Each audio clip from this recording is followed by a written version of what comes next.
Bonjour. Alors, je vais vous parler d'un film qui s'appelle Collider, qui est un film excellent que j'ai adoré et j'adore le sens physique de ce film.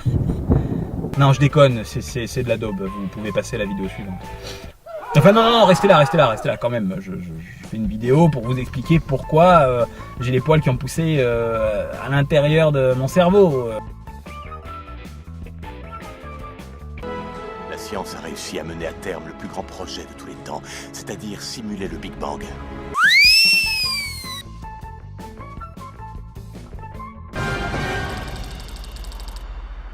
Le lanceur de particules. C'est un accélérateur de particules. La presse l'appelle aussi machine de Dieu. Ce film se base en fait sur la création d'un trou noir par des humains dans une expérience qui a dégénéré. Alors on va voir la photo de l'expérience là. D'accord, voilà. Alors déjà il y a un premier truc qui choque, c'est qu'ils font interagir des flux de particules, des flux dont on sait pas trop quoi d'ailleurs dans le film, mais ils le font à l'air libre et ça c'est pas possible. Le système n'étant pas isolé, au pire ce qu'ils vont faire c'est qu'ils vont chauffer l'atmosphère et cramer tout le monde. Mais non, il faut des machines, des pompes, ce qu'on appelle des pompes à vide pour faire le vide, hein, tout simplement. Mais ils ont dû faire le vide ailleurs.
Je disais qu'en fait, une fois qu'on a fait le vide, les faisceaux de particules peuvent se rencontrer et voilà, on peut créer des choses, de nouvelles particules. Ça s'appelle le CERN, c'est en Suisse, à Genève.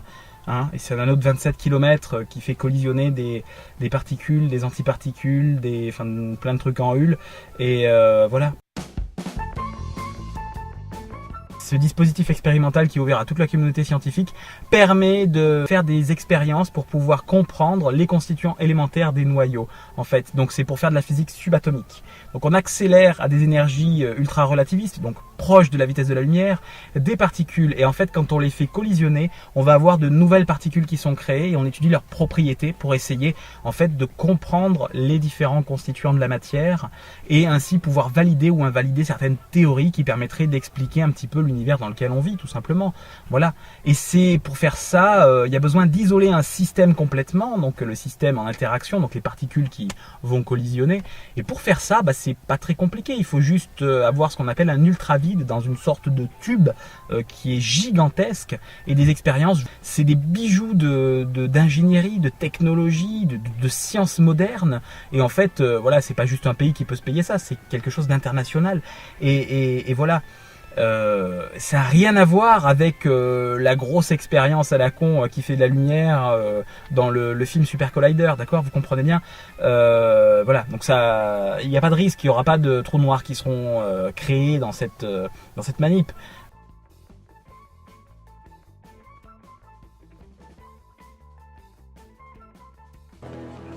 Vous pouvez nous dire ce qui se passe ici? Les scientifiques ont propulsé des particules les unes contre les autres, ce qui a engendré une densité extrême d'énergie. Il semblerait que les collègues de Collider aient généré une densité tellement gigantesque qu'un trou noir se serait formé.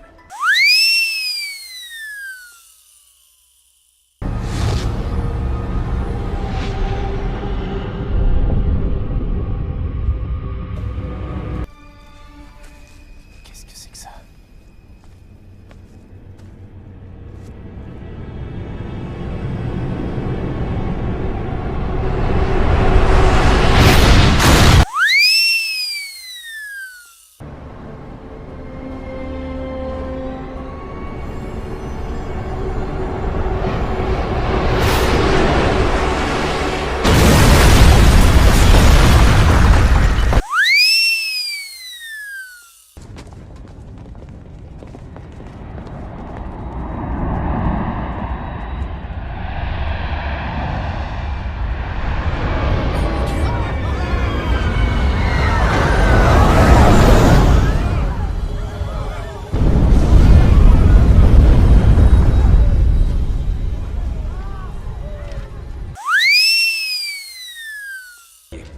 ça vous a plu. On va aller visiter les salles des ordinateurs. Vous venez avec moi? Venez.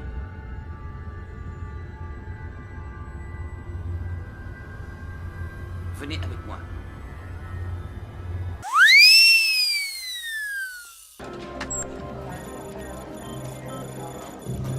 Vous avez effectué une analyse du champ gravitationnel. Alors, que disent exactement vos calculs? Il y a quelque chose qui cloche.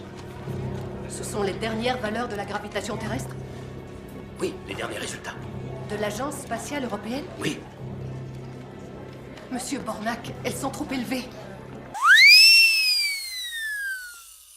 Alors un mini cours avec une formule sur la gravitation, c'est pas très compliqué. La force de gravitation est en fait proportionnelle au produit des masses des deux corps qui sont en interaction. Donc la masse grand M du trou noir et la masse petit m du petit bonhomme en mousse, enfin de ce que vous voulez quoi, un avion, un satellite, une plante, ce que vous voulez.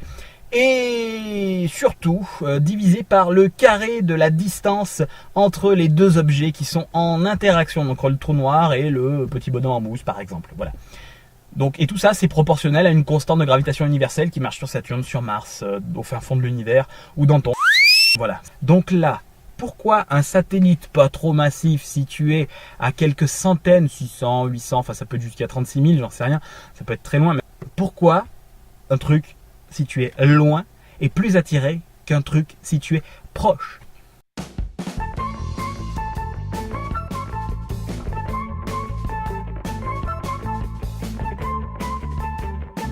Dans ce film, c'est comme si en gros, bah, toi oui, t'es attiré, toi non, toi oui, toi non, toi oui, toi non.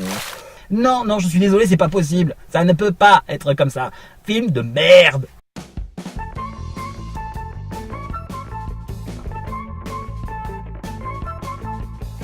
Alors vous vous posez peut-être la question, mais putain, pourquoi il s'est mis dans sa caisse pour faire des vidéos? Bah c'est très simple, c'est parce qu'en fait un Tomcat ça coûte trop cher et que j'avais pas de Tomcat. Un Tomcat? What the fuck? En fait, j'avais juste envie de me payer le luxe de me faire un petit effet spécial dans le carré ici, là, comme ça.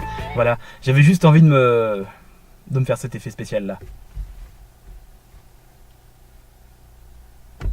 Go!